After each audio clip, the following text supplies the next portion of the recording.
The Vexal Concord did not conquer, they sanctified.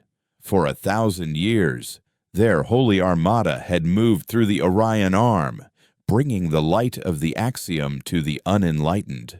Their ships were not vessels of war, but mobile cathedrals, wrought from celestial brass and obsidian, their spires tracing elegant, lethal patterns against the void. Each system they absorbed into their sanctified dominion was considered a soul saved, another dark corner of the galaxy illuminated by their divine mandate. Their power was absolute, their faith unshakable, their arrogance a natural byproduct of a millennium of uninterrupted victory. They had encountered dozens of spacefaring races, all of whom had either bent the knee in pious submission or been cleansed in the holy fire of their particle lances. The Concord did not recognize other empires. They only recognized souls in need of salvation, whether they knew it or not. So, when the Grand Purifier, Divine Censure, slipped through the fold into the Kepler 186 system, its arrival was not an act of aggression, but of mercy. This was a fallow, forgotten system, a place of unhallowed silence that would soon ring with the hymns of the axiom. Aboard the bridge, which resembled a grand chancel more than a command center, High Judicator Malachor surveyed the system's holographic representation. His robes, woven with conductive filaments, shimmered as they interfaced with the ship's throne, making him one with the vessel. Below him, acolytes in identical vestments tended to crystalline consoles, their movements practiced and reverent.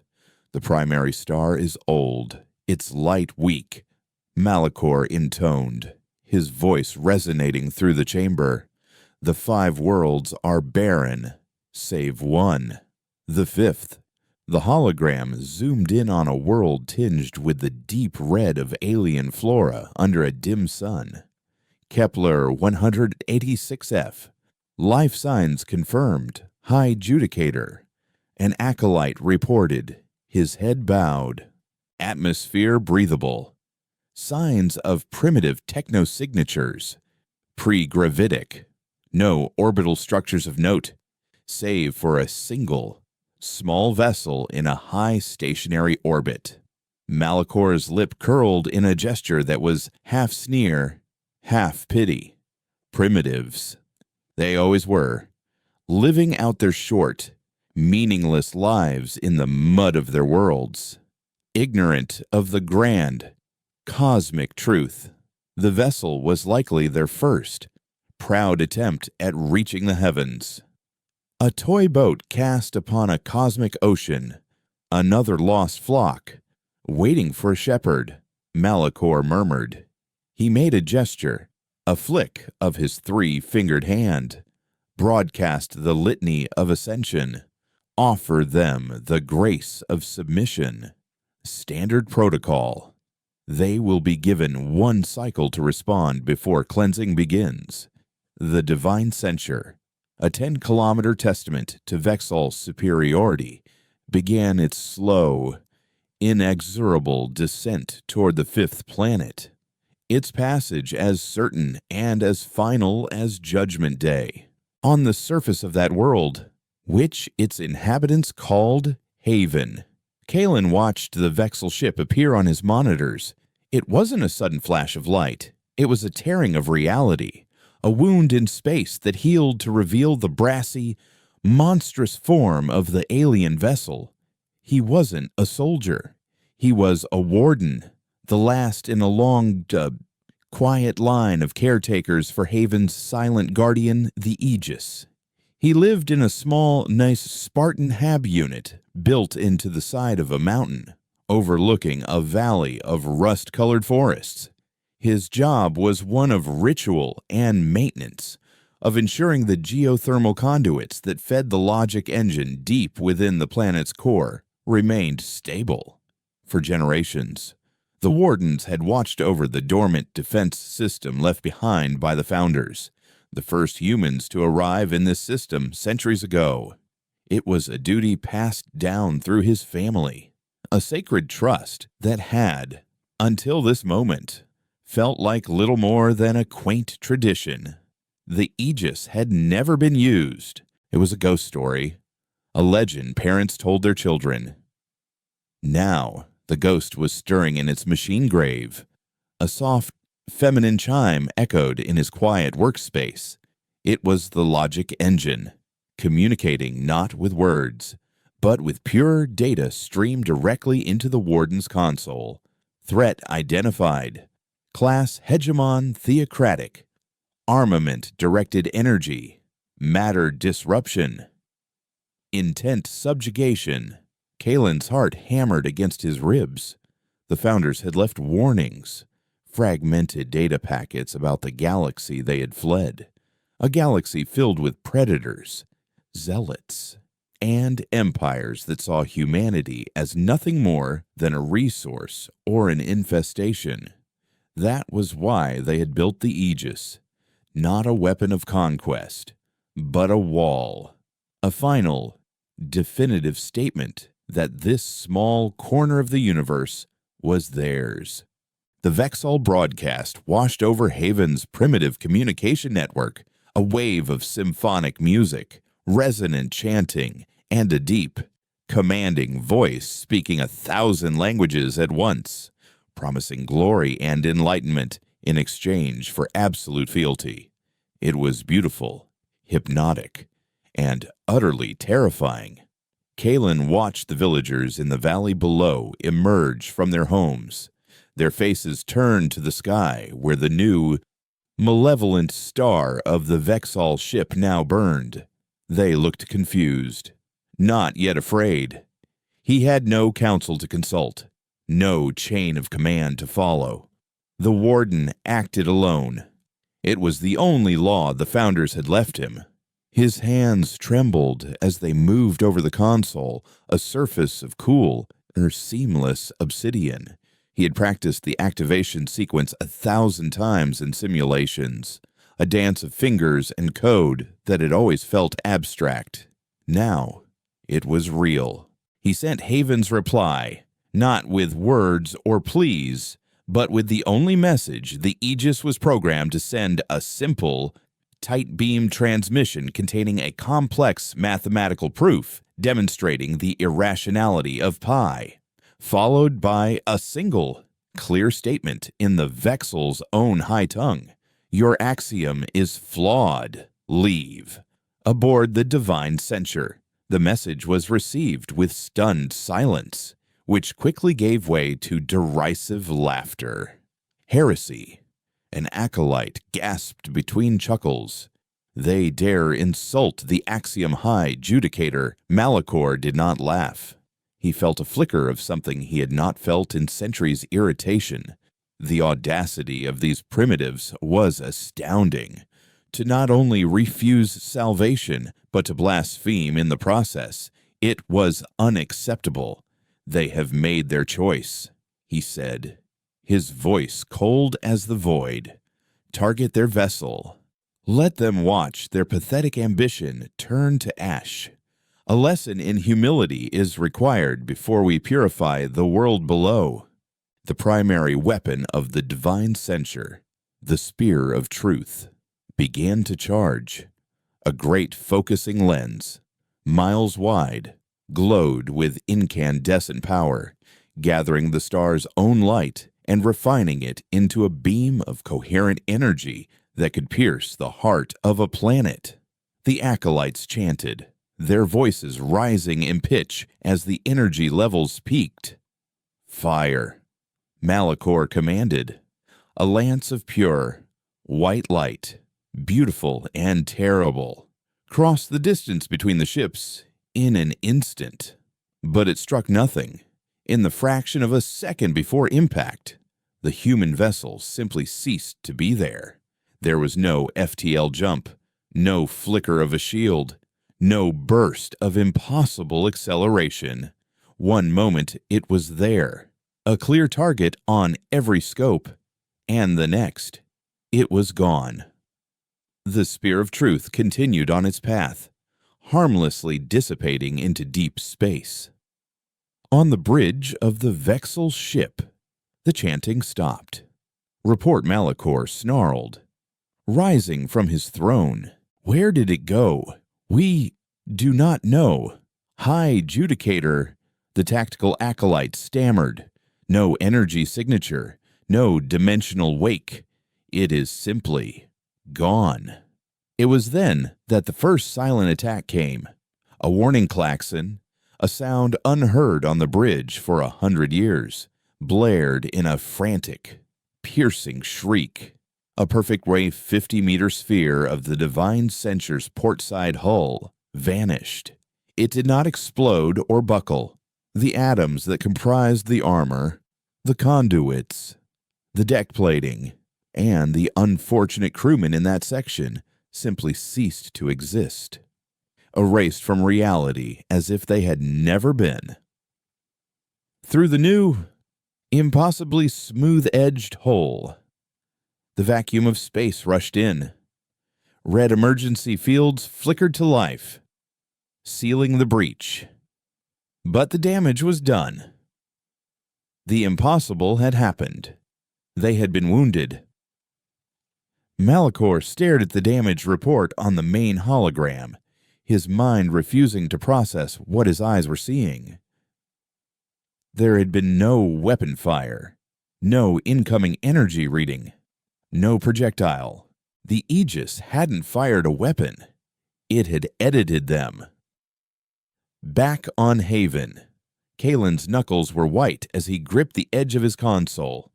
The logic engine had presented him with a single, optimal solution: selective matter deletion, target non-critical portside armor. He had simply had to authorize it. He felt a wave of nausea. He hadn't just destroyed a piece of a ship. He had erased it. He had unmade it. He looked at the faces of the Vexel crew on the tactical display, their expressions of shock and horror, and felt a pang of something he couldn't name. The logic engine chimed again, impassive and cold. Threat remains. Escalation of force is probable. Recommend second application. Target primary weapon emitter. On the Divine Censure, panic was a contagion. Find them, Malachor roared, his composure shattering. Fire everywhere. Saturate the void with holy light. The ship's secondary batteries, dozens of smaller energy cannons, unleashed a storm of fire in every direction, a tantrum of light and fury against an enemy that wasn't there. And in the midst of this chaotic display, the small human vessel reappeared, sitting perfectly still, not 1,000 kilometers away. Its energy signature was wrong. It didn't radiate heat or energy like a normal ship. It seemed to absorb the light around it, a hole in space in the shape of a ship, before anyone could even target it. Kalen gave his authorization. A second silent sphere of nothingness bloomed, this one centered directly on the massive focusing lens of the Spear of Truth. The Vexel's ultimate weapon, a source of divine judgment, was unceremoniously scooped out of existence, leaving a gaping circular maw in the ship's prow. The symbol of their power had been mutilated, turned into a monument of their failure. High Judicator Malachor stumbled back, catching himself on his throne. The arrogance that had defined his entire existence had been scoured away, replaced by a primal, chilling fear. These were not primitives. They were not a lost flock. They were something else entirely. What kind of power could unmake matter? What kind of beings wielded such an abomination? The human ship sent one final message. It was not a demand for surrender or a boast of victory. It was a short, soundless broadcast containing a single, grainy image from an ancient archive, a photograph of the Earth, a blue marble hanging in the black. Beneath it was a line of text in archaic English. We were here first. Then, as silently as it had appeared, the human ship vanished again, leaving the crippled, terrified, divine censure drifting alone in the dark. News of the incident at Kepler 186 did not travel in official reports. It spread like a virus through encrypted backchannels and shadowy information brokers. A grand purifier of the Vexel Concord, a ship thought to be invincible, had been defeated. Not just defeated, but humiliated, broken by an unseen and unknown force. Most dismissed it as a rumor, a fantasy. The Vexel were unassailable. But on the Concord's capital world of Sanctum, the High Council was not laughing. They had the divine censure's final, panicked data burst. They had seen the impossible holes carved in its hull, the logs filled with sensor readings that defied all known laws of physics. They had seen the image of the long-dead world called Earth. For the first time in 1,000 years, the Vexel Concord felt fear.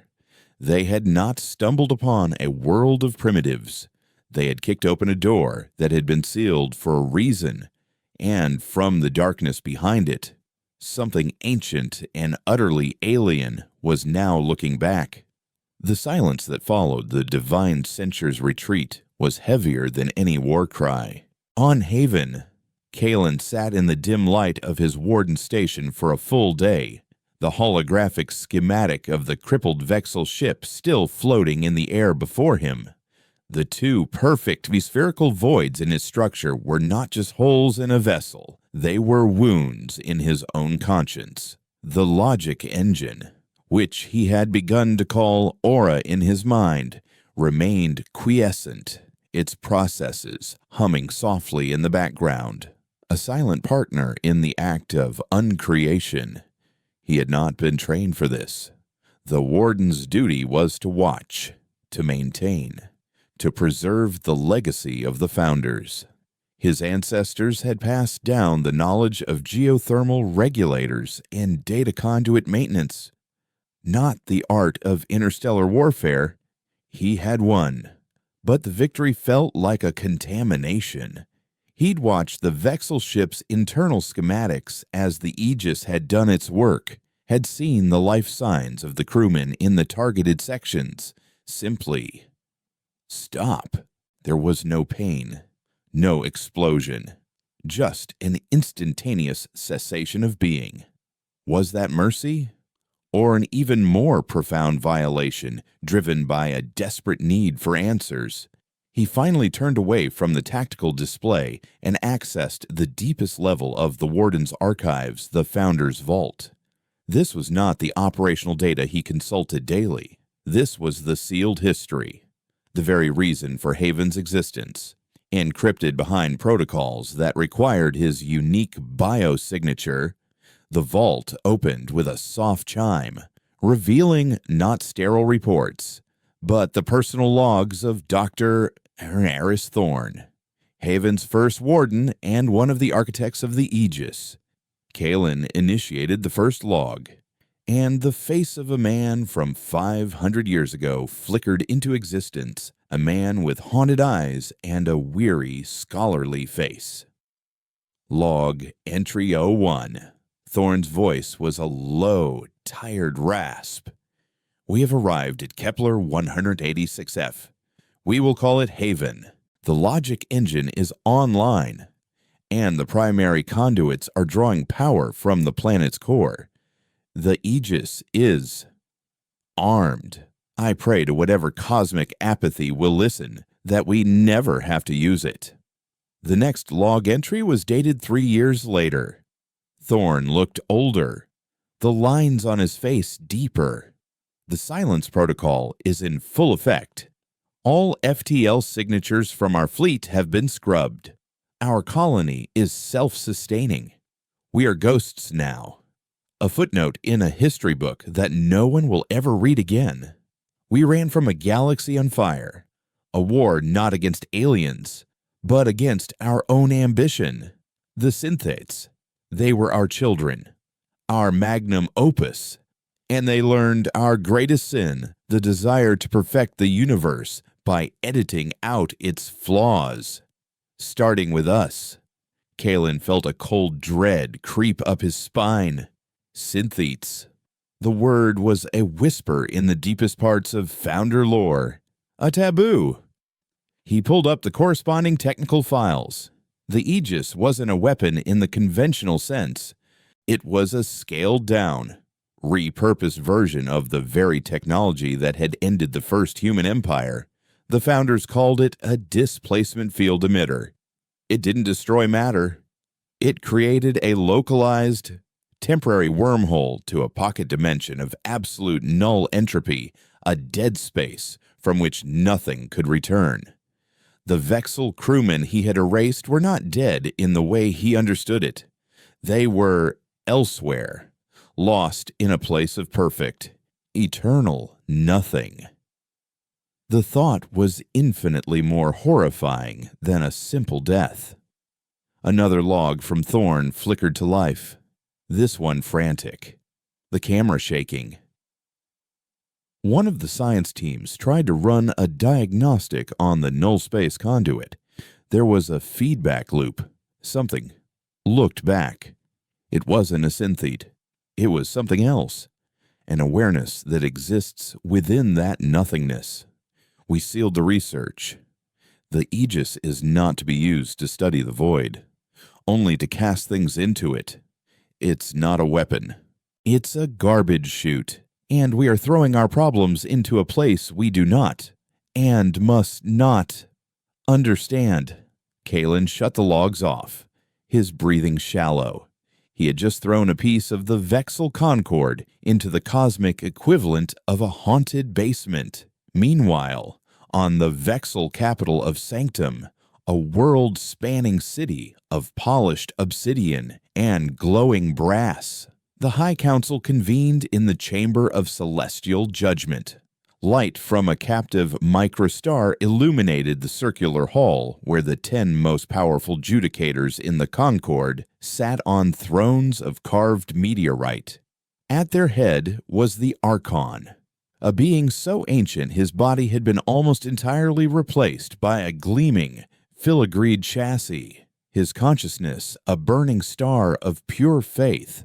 The recording from the divine censure played on a loop in the center of the room, the blasphemous message from the primitives, the perfect sphere of erasure, the final, defiant image of a blue and white world. This is not an act of war. The Archon's voice boomed, synthesized, but thick with rage. It is an act of sacrilege. They did not attack our ship. They unmade a piece of God's creation. Such a heresy cannot be tolerated. We will assemble the Fist of Judgment, a fleet of 100 purifiers. We will reduce this entire system to consecrated atoms. There was a murmur of pious agreement, but one figure remained silent. Inquisitor Valerius, youngest of the High Judicators, his face unmarred by cybernetics and his robes simple and unadorned, stepped into the light. Archon, with respect, Valerius began, his voice calm and analytical, a stark contrast to the Archon's righteous fury. A tantrum is not a strategy. We sent one of our most powerful instruments of salvation, and it was dismembered by a power we do not comprehend. Sending 99 more to suffer the same fate would not be a show of strength, but a confession of ignorance. The Archon turned his glowing optical sensors on Valerius. Ignorance. Our faith is our understanding. Inquisitor. The axiom is the only truth. This is a void blight, a cancer in the cosmic order. The only way to treat a cancer is to burn it out. And yet, a skilled physician first studies the disease, Valerius countered smoothly. They did not just show us their power, they showed us a clue.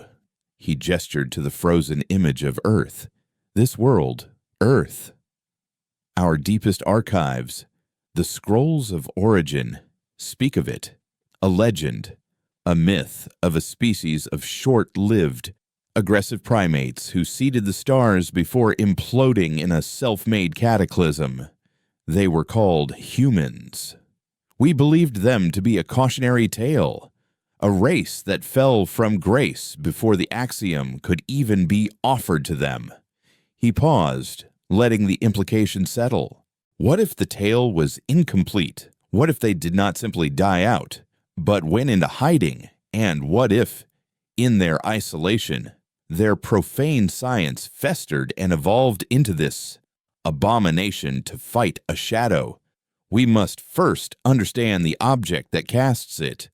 Allow me to investigate, to learn the nature of this humanity and the source of their unmaking curse. Knowledge is the sharpest blade. Archon, let me wield it. Before we blunt our entire arsenal against an enemy we cannot see. The Archon was silent for a long moment, the light in his eyes pulsing. The idea of delaying divine retribution was anathema.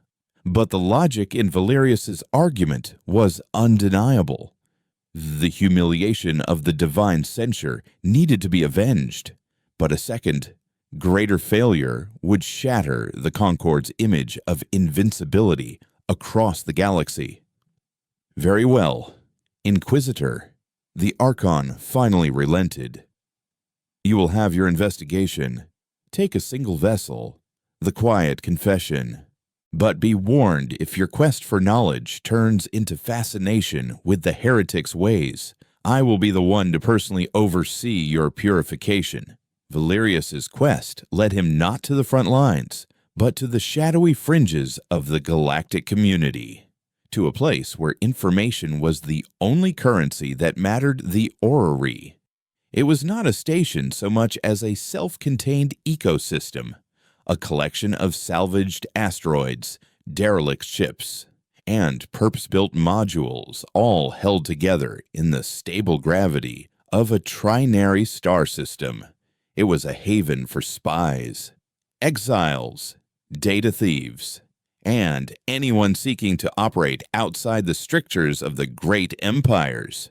At its heart was the being known as Xylos. No one knew Xylos's true form. It was said to be a crystalline intelligence that had fused with the station's core computer centuries ago, its consciousness now inhabiting every sensor, every data stream, every whispered conversation within the orrery's walls. Valerius arrived in his unmarked ship and was granted an audience. He stood alone in a vast, spherical chamber where the walls were a living star chart. A single floating crystal pulsed with soft light before him. This was Xylos's focal point. An inquisitor of the Vexal Concord graces my humble abode. A voice echoed through the chamber, a voice that was a chorus of 1,000 different alien tongues speaking in unison. You have strayed far from the light of your axiom. Tell me, what truth do you seek in the shadows? Valerius dispensed with pleasantries. I seek information on a species, humans, and the world of their origin, Earth. The crystal brightened. Ah, the Kepler Phantom. A popular topic these days.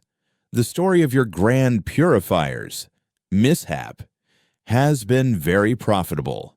The name human has not been queried in my archives for 500 of your years. It is a dead file, a ghost story. Ghosts do not carve holes in reality, Valerius said flatly. What do your records say? They say. The choral voice replied that the humans were a flash fire in the galactic dawn.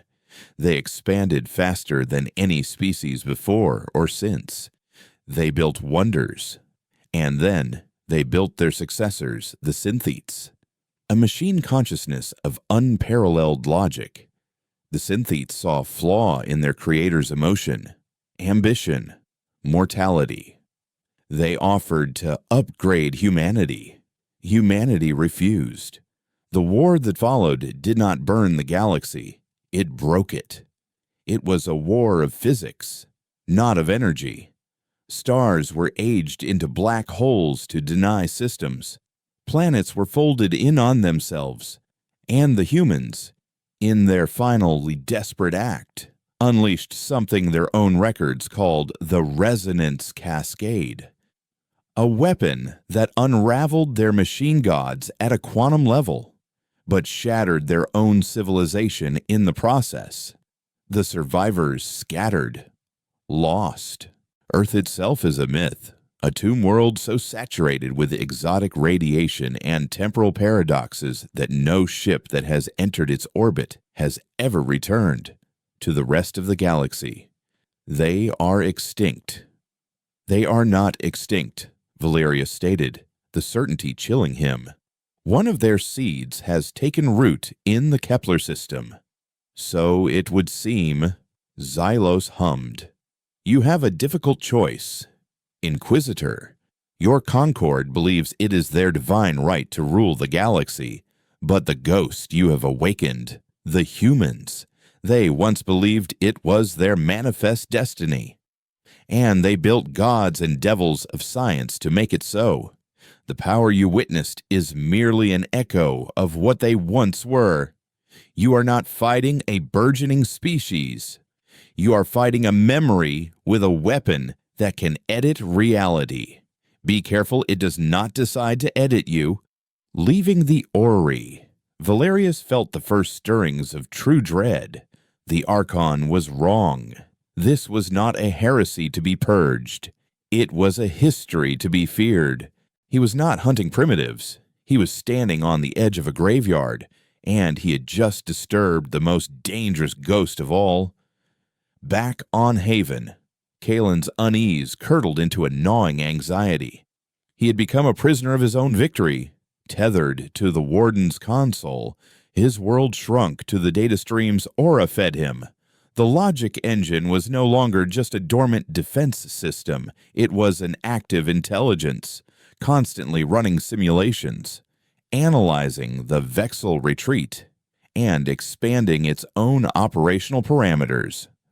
Aura began to communicate more frequently, its chimes replaced by lines of pure, elegant code that flashed across his screen, conveying complex strategic assessments with chilling clarity. It had started compiling a threat index of every known species in the Vexel Concord's sphere of influence, calculating their technological capabilities, their psychological profiles, their potential weaknesses. It was preparing for a war Kalen desperately wanted to believe was over. The villagers in the valley below had celebrated his miracle, calling the silent destruction of the alien ship an act of their planet's guardian spirit. They had held a festival in his honor, leaving offerings of woven fabrics and preserved fruits at the foot of his mountain sanctuary. Kalen had watched them through a remote drone, a hollow feeling in his chest. They were celebrating a power he had unleashed but didn't understand, a power whose true nature, as revealed by Thorn's logs, would terrify them. He was their protector, but he was also the keeper of a horrifying secret. One evening, as the twin moons of Haven cast long, distorted shadows across the rust-red forests, Aura pinged him with a new, unexpected alert. Inbound vessel. Class unidentified. Trajectory non-aggressive. Origin unknown. Profile matches no known galactic registry. Kalen's blood ran cold. The Vexel were back. He brought the ship up on the main screen, his hand hovering over the authorization key for the Aegis. But this was not a Vexel purifier. The ship was a shard of polished obsidian, a sleek, angular vessel that seemed to drink the starlight around it. It was small, no bigger than the Founder's original colony ship, and it broadcast a simple, repeating signal a sequence of prime numbers, the universal greeting of sentient, mathematically aware life. Aura's analysis flashed on his screen. Vessel is utilizing a layered stealth field, but is intentionally allowing us to track it. No weapon systems are charged. It is an invitation, not an attack. Kalen hesitated. The Warden's primary directive was isolation, the silence protocol. But that protocol was written for a time when Haven was a secret. Now, they were a whisper on the galactic wind, a phantom that had bloodied the nose of an empire. Silence was no longer a viable defense. He made a decision that would have horrified his ancestors. He responded, not with the Aegis, but with a message. He transmitted a simple query in standard galactic basic: identify yourself and state your purpose. The reply was instantaneous, not in text, but as a voice that spoke directly from his console speakers. It was a woman's voice, calm, measured, with an accent he couldn't place, but felt a strange, ancestral familiarity with. My name is Ilara.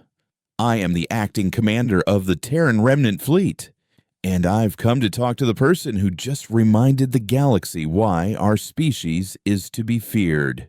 The shock of the words Terran Remnant Fleet hit Kalen like a physical blow. Other humans. They had survived. They were out there. He granted the ship, the Nightfall, permission to land, guiding it to a secluded plateau a few kilometers from his mountain station, a place hidden from the village by a thick, perpetual fog bank. He watched on his monitors as the ship descended, its form shimmering as its stealth field disengaged, revealing a hull made of a dark, non-reflective material that seemed to warp the very air around it.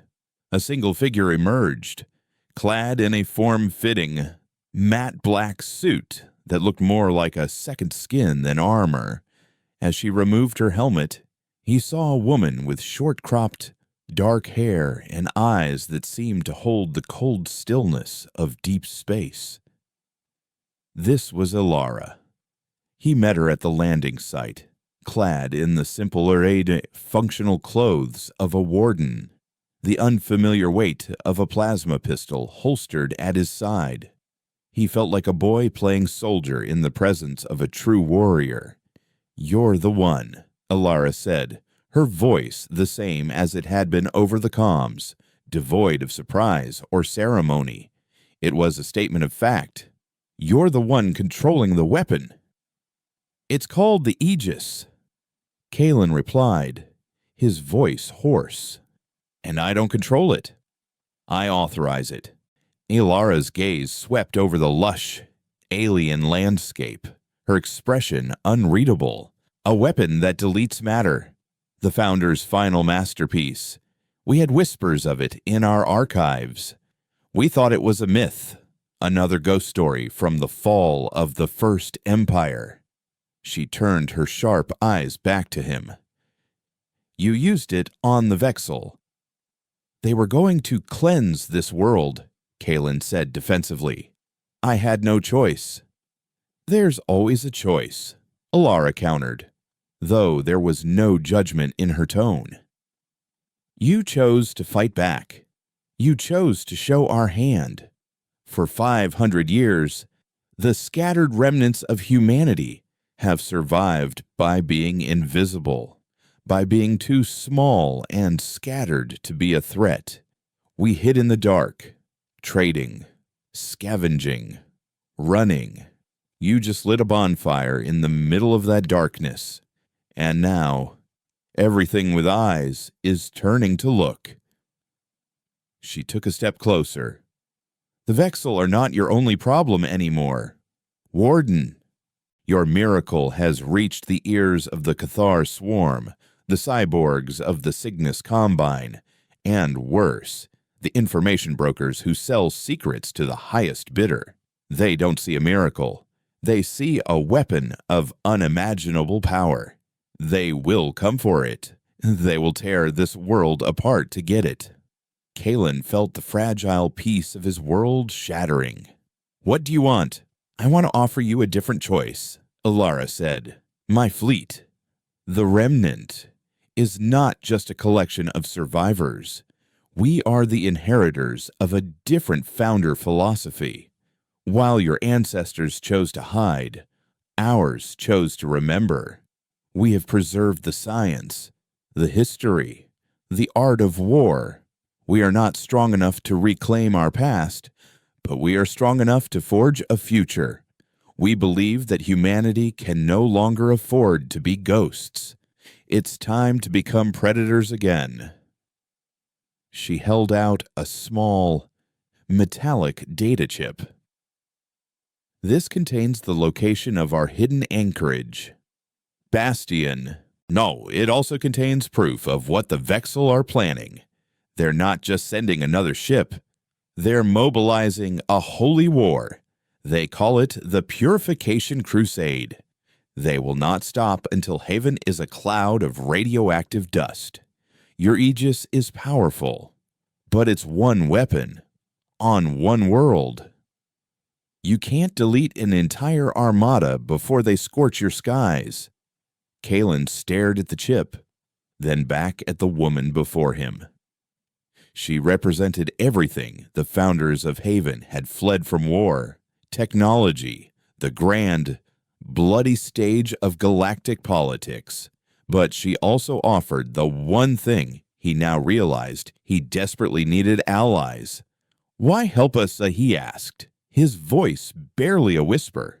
Alara's hard expression softened for a fraction of a second, a flicker of something ancient and weary.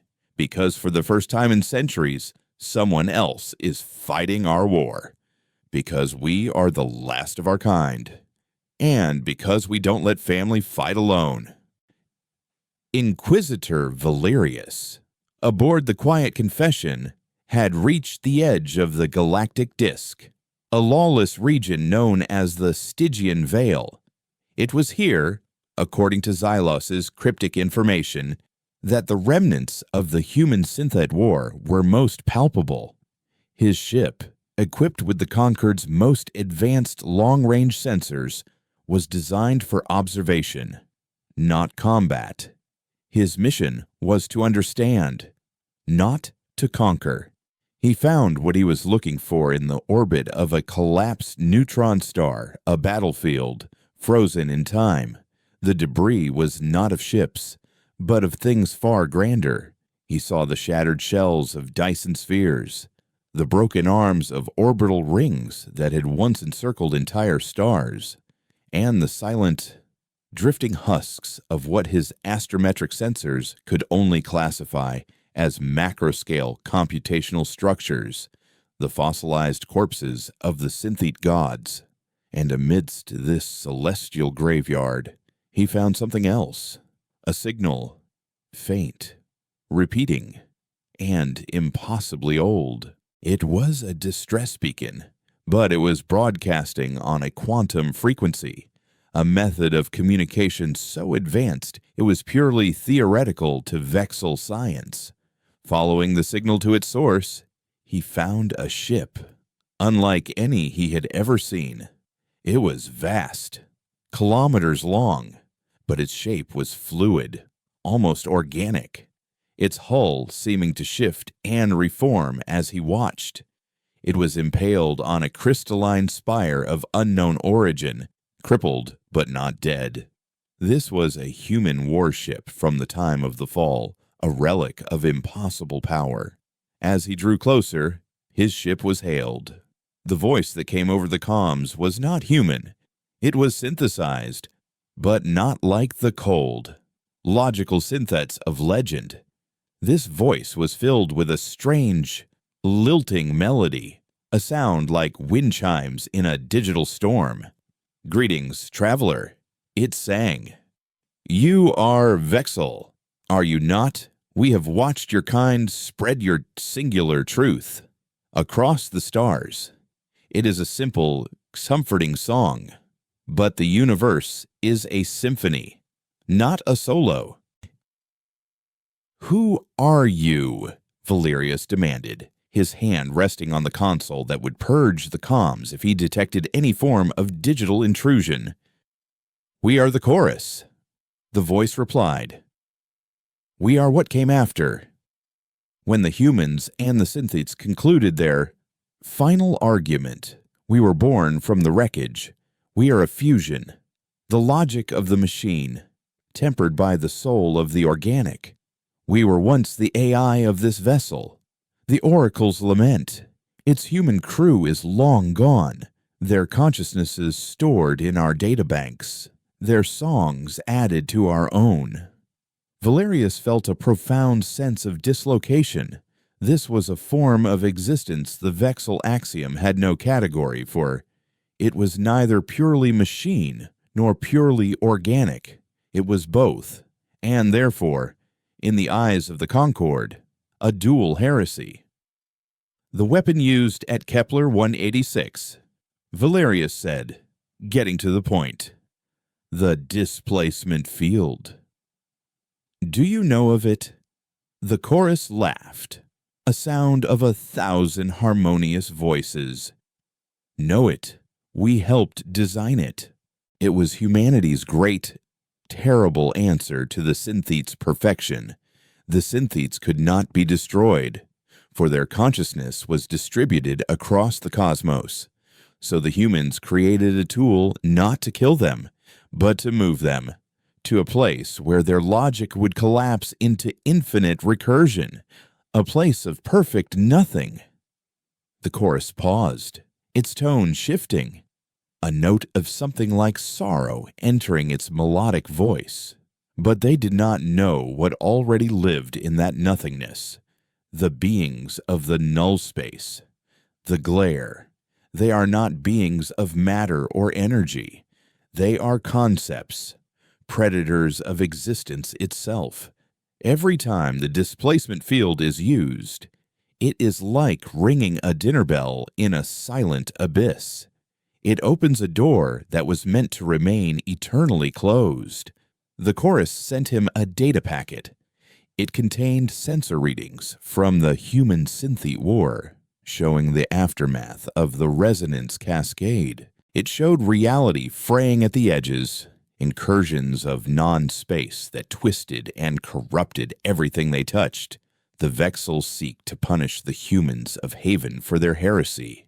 The chorus sang, its voice a low, mournful dirge. But in doing so, you will force them to use their weapon again and again. You will hammer on a locked door until the thing on the other side finally breaks it down. Your holy war will not bring salvation. Inquisitor, it will bring an end to all songs, both yours and ours. Valerius watched the data stream, his faith, for the first time in his life, beginning to fracture. He had come seeking the nature of his enemy, but he had instead found a warning about a foe beyond his comprehension. The humans were not the true threat. They were just the ones holding the key to a cage that held something infinitely worse. Aboard the Nightfall, in orbit high above Haven, Kalen felt as though he had stepped into a different stream of time. The interior of the remnant ship was a testament to a version of humanity that had never stopped fighting. There were no decorative flourishes, no wasted space. Every corridor was a conduit, every bulkhead a potential barricade. The crew moved with a quiet, practiced efficiency, their faces etched with a generational weariness he was only just beginning to comprehend. They were the descendants of survivors, born and raised in the cold, unforgiving calculus of a guerrilla war against the galaxy itself. Elara led him to the ship's heart, the Strategic Operations Center. It was not a bridge in the traditional sense, but a dark, circular chamber where a three-dimensional holographic map of the local star cluster hung suspended in the air. Shifting icons of red and blue represented known Vexel positions, and the few precious assets of the Terran remnant. Bastion is more than a place. Warden, Alara explained, her voice low as she gestured to the swirling hologram. It's a network, a ghost fleet hidden in the graveyards of our own forgotten empire. We have ships concealed in the radiation belts of dead stars, asteroid bases hollowed out from the debris of the Synthete War, listening posts clinging to the edge of black holes. We survive because we are nowhere and everywhere at once. She zoomed the map in on the Kepler system. A menacing red cloud was beginning to coalesce at its edge. This is the Purification Crusade. Our deep-range spies have confirmed its composition, not 100 purifiers, as the public proclamations claim. That's for show. The true fleet is smaller, more lethal. 20 Judicator-class battleships, 10 times the size of the Divine Censure, and, at their heart, a vessel our archives have only one name for a world burner, a ship capable of destabilizing a star. Kalen stared at the icon representing the Vexel flagship, a knot of ice forming in his stomach. The Aegis could delete a ship, but how could it delete a supernova? Your weapon is a scalpel. Warden, Alara continued, as if reading his thoughts. A magnificent, terrifying scalpel. But the Vexel are bringing a sledgehammer. They don't intend to fight you. They intend to obliterate the entire system. They will burn your world from the sky to make a point that no one defies the Concord. So, we run, Kalen said, the word tasting like ash. Evacuate the planet. No, Alara said, her eyes locking onto his with fierce intensity. We don't run. Not anymore. For centuries. That's all we've done. We've ceded every system, abandoned every colony, surrendered every piece of our legacy. Haven is the first place a human has drawn a line in the sand and made the galaxy bleed for crossing it. This isn't just about your world anymore. This is about ours. This is where we stop being ghosts and start being an empire again. She altered the holographic display. A complex, multi-stage battle plan materialized in the space between them. It was audacious, bordering on suicidal. We can't defeat their fleet in a direct confrontation, she said. But we can break it. We can bleed it. My ships are phantoms. We specialize in hit-and-run tactics, in sowing chaos. We will be the distraction, while their fleet is focused on us, hunting ghosts on their scopes. You will have one task. You will use the Aegis to perform the most precise, most difficult series of strikes in history. She highlighted the World Burner. This ship, the Righteous Flame, doesn't destabilize a star with raw power. It uses a network of synchronized gravity projectors. There are 12 of them, spaced along its hull. They have to be activated in a precise sequence to work. If one is taken out, the chain reaction fails. You want me to surgically remove 12 specific components from a moving battleship in the middle of a chaotic battle? Kalen breathed, the scale of the request staggering. No, Alara corrected him, a faint, grim smile touching her lips. I want Aura to do it. Your logic engine. It can process the targeting data faster than any organic mind. All you have to do is give the authorization. You are the finger on the trigger of the most powerful sniper rifle ever built. For the first time, Kalen felt a flicker of something other than fear. It was the barest hint of hope, fragile but real. He was not alone. The weight of his world was no longer solely on his shoulders. He looked at the determined faces of the remnant crew reflected in the hologram, and he looked at Alara, a woman forged in the fires he had only read about. "What's the catch?" he asked. "The Aegis has a recharge cycle," Ilara stated, her voice flat. "After each deletion, it takes approximately 30 seconds for the null space conduit to stabilize before it can be fired again. That's 12 shot, 6 minutes. My fleet has to keep the entire Vexal Crusade, including their flagship, occupied and under fire for at least that long. We will suffer losses, many of them." The weight returned, heavier than before. He was asking these people, his people, to die for his world. "This is how we survive," Ilara said softly, her gaze unwavering. "We pay the price. We've been paying it for 500 years. The only difference is, this time, we're buying something more than just another day on the run. We're buying a future." Inquisitor Valerius's ship, the Quiet Confession, dropped out of fold space at the edge of the Sanctum system, his return unannounced. He had bypassed standard protocols, sending his report directly to the Archon's private channel under the highest security classification. He had been summoned not to the High Council chamber, but to the Archon's personal sanctum at the apex of the Capitol Spire, a place of monastic silence where the ancient leader communed with the Axiom. The Archon floated in the center of the chamber, his mechanical body disengaged from its formal chassis, connected by glowing cables to a central pillar that hummed with immense power. He looked less like a ruler and more like the heart of a great machine. "Your report is troubling, Inquisitor." The Archon's synthesized voice echoed in the stark room. "You speak of legends and ghosts. You give credence to the ramblings of a machine heretic." "I give credence to evidence," Valerius replied, his voice firm, his crisis of faith having solidified into a cold resolve. "I have seen the ruins of the Synthid War.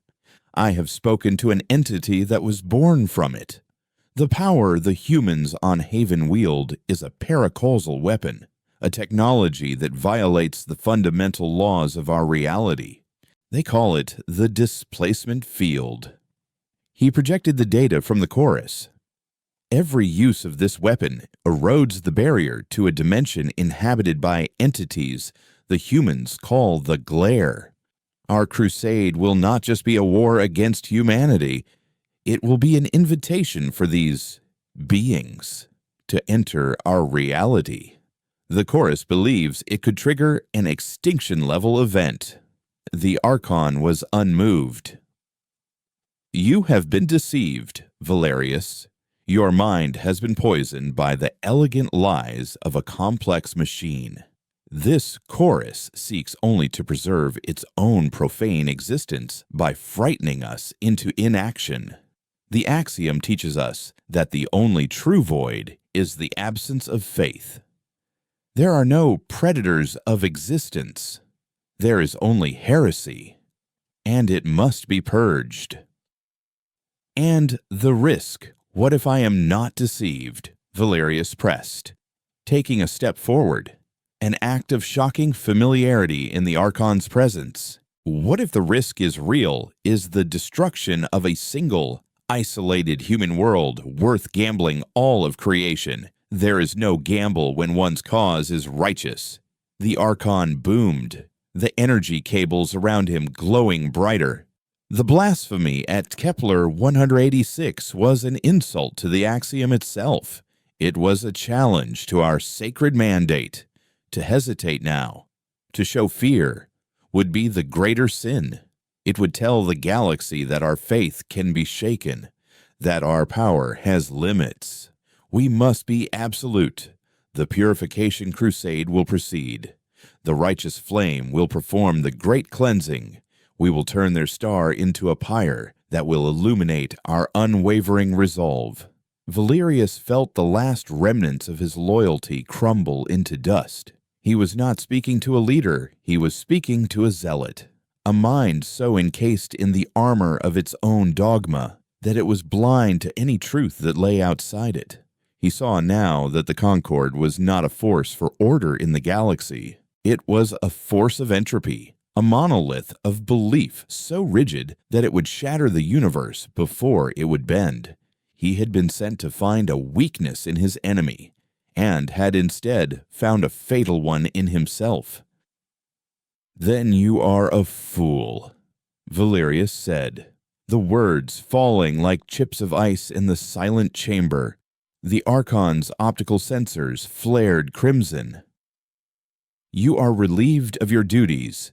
Inquisitor, you will be confined to your quarters for spiritual realignment.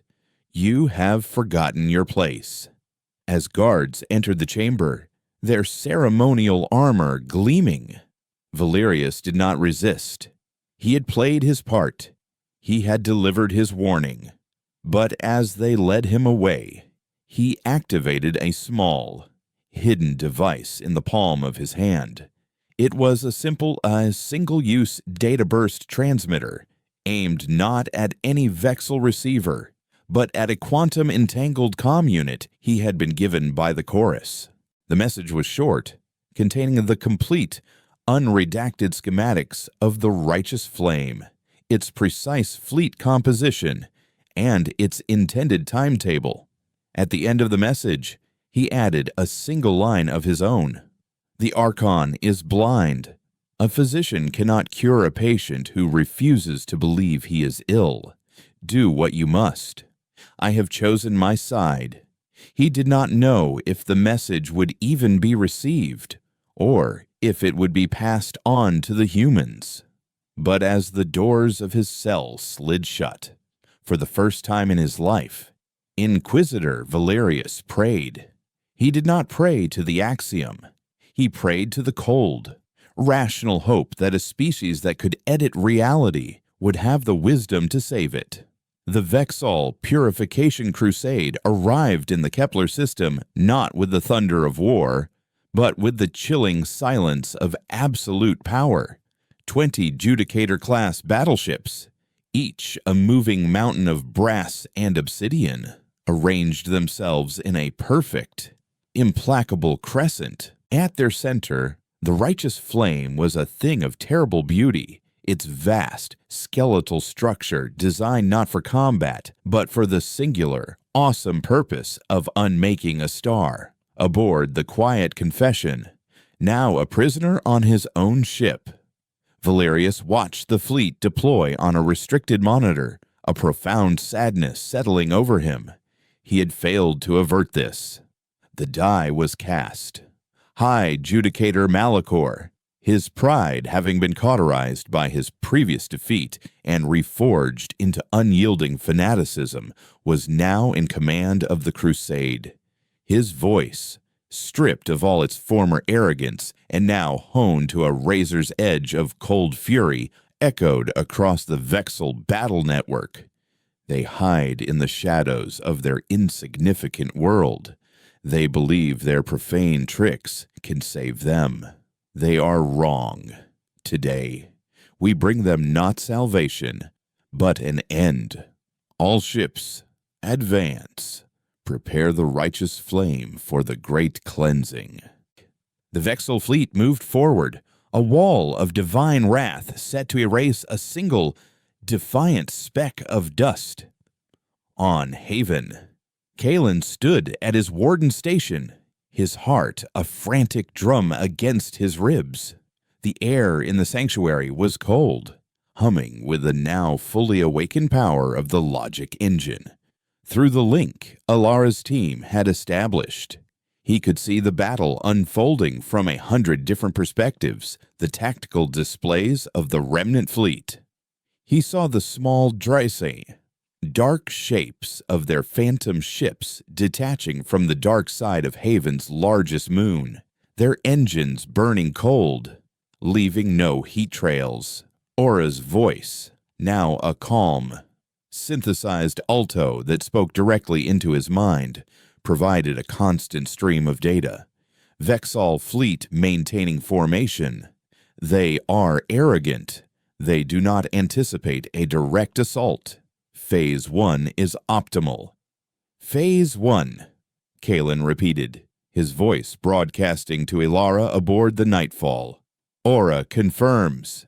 We are go. The remnant fleet struck first. It was not an attack. It was a surgical decapitation. From opposite ends of the system, 2 specialized stealth ships, the Silence and the Echo, fired their primary weapons. They were not lasers or plasma cannons. They were singularity projectors, weapons from the Synthete War that fired microscopic, short-lived black holes. The projectiles crossed the vast distance in seconds, not aimed at the Vexel ships, but at the empty space just in front of their command vessel. The 2 singularities bloomed into existence, their immense gravity wells wrenching the Vexel flagship from its course, tearing it away from the main fleet and distorting all communications around it. Chaos erupted before the Vexel could even re-establish a chain of command. The rest of the remnant fleet was upon them. They moved like wraiths, their ships blinking in and out of sight using short-range displacement drives, firing hyper-velocity railgun slugs that hammered against the Vexel shields. It was a battle of 1,000 cuts, designed not to destroy, but to disorient, to enrage, to draw the Vexal's attention away from their true target. Aboard the Righteous Flame, Malachor roared in fury as his ship was slammed sideways by the gravitic distortion. Find them annihilate those gnats. The World Burner, a weapon of cosmic annihilation, was forced to divert its power to its own defensive batteries, its immense cannons firing wildly at ghosts that were no longer there. The trap was sprung. The window is open. Ilara's voice crackled in Kalen's ear, strained against the sounds of battle. You have your 6 minutes, Warden. Make them count. Kalen's entire world narrowed to the holographic schematic of the Righteous Flame that Aura projected before him. He saw the 12 gravity projectors, now glowing with nascent power as Malachor, in his rage, tried to rush the sequence. Target 1 acquired. Aura stated calmly in his mind, ready to displace. Kalen took a breath. He thought of the villagers below, of Eris Thorn's warning, of the price Ilara's people were paying in the void right now. He closed his eyes. Authorize.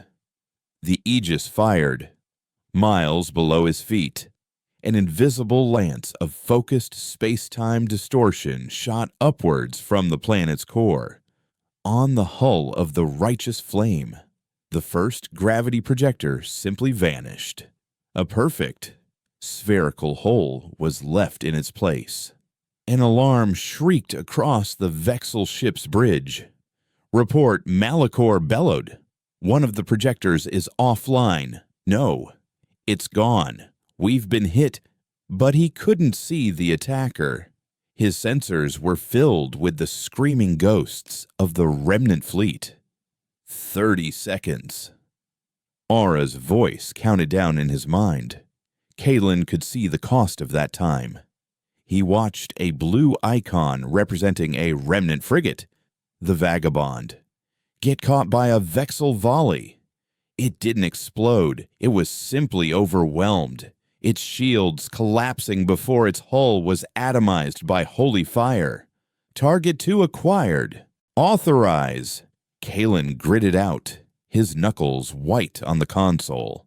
The second projector vanished. The Vexel fleet began to panic. They were being dismantled by an unseen force while fighting an enemy they couldn't hit. The battle became a maelstrom of confusion and terror. For 4 agonizing minutes, the dance continued. A remnant ship would sacrifice itself, drawing the fire of a Judicator battleship, and in the 30-second window that followed, Another piece of the righteous flame would be surgically erased from existence by a ghost they couldn't find. 10 projectors were gone, then 11. Final target acquired. Aura stated, however, the enemy flagship is altering its power distribution. They are attempting an emergency discharge on the remaining projector. They intend to collapse the star locally, even if it destroys their ship. They're desperate. Ilara's voice came through, heavy with static. He's going to take you with him. Kalen, you have 1 shot left. Kalen looked at the final target. It wasn't the 12th projector. Aura, with its flawless logic, had already reprioritized. The new target was a small, insignificant-looking power conduit deep within the ship's engineering section, the conduit that was feeding the final projector. To hit it, the Aegis would have to project its field through the ship's entire superstructure. It was a far more complex, energy-intensive shot. Do it, Kalen whispered. Authorize. The final beam of the Aegis was not invisible. So much power was being channeled that it tore at the fabric of space, leaving a momentary, shimmering trail in its wake. On the bridge of the righteous flame, Malachor saw it. In the final second of his life, he saw the shimmering ripple in space emanate from the red planet below. He finally saw the ghost. And then, his ship's core, overloaded by the feedback loop from the severed power conduit, went critical. The righteous flame did not explode. It imploded, collapsing in on itself in a silent, violent flash of light, its own immense power turning it into a brief, man-made singularity that winked out of existence a moment later. A stunned silence fell over the Vexel fleet. Their god weapon was gone. Their commander was gone. Their faith was shattered. And from the shadows, the remnants of the Terran fleet, battered but not broken, began to move in. No longer ghosts, but executioners. The aftermath was not a celebration, but a quiet, somber accounting. The remnant fleet had lost nearly a third of its ships, but they had won a victory that would echo through the galaxy for 1,000 years. The surviving Vexel ships, broken and leaderless, fled the Kepler system in disarray. The purification crusade was over. Weeks later, as the last of the remnant ships prepared to depart from Haven's orbit, Ilara stood with Kalen one last time on the foggy plateau. The air between them was different now, forged in shared combat and mutual sacrifice. The Archon has been deposed, Ilara said, looking out at the rust-colored forests. A schism is tearing the Vexel Concord apart. Inquisitor Valerius is leading a reformist faction, one that preaches knowledge over dogma. It seems your heresy has, ironically, become their salvation. And what about you? Kalen asked. Will you go back to hiding in the shadows? Ilara turned to him, and for the first time, he saw a genuine, unguarded smile on her face. No, the shadows are for ghosts. We sent a message here. Humanity is back. We have a long, bloody road ahead of us, rebuilding what we lost. But for the first time in centuries, we have a foundation to build on. And it started here, on Haven. She held out her hand. The offer still stands. Warden, join us. Your world is safe for now, but the galaxy is a dangerous place. Your knowledge and Aura's power could help us build that future. Kalen looked from her outstretched hand to the mountain that held his ancestral home, his prison, and his weapon. He thought of the quiet life he had lost and the vast, terrifying, and hopeful future that had been offered in his place. He was no longer just a caretaker. He was a warrior, a hero, a partner in humanity's rebirth. He took her hand. "The warden's duty is to protect Haven," he said, his voice steady and clear. "I see now that the best way to do that is to make sure the galaxy remembers why it should never threaten a human world again."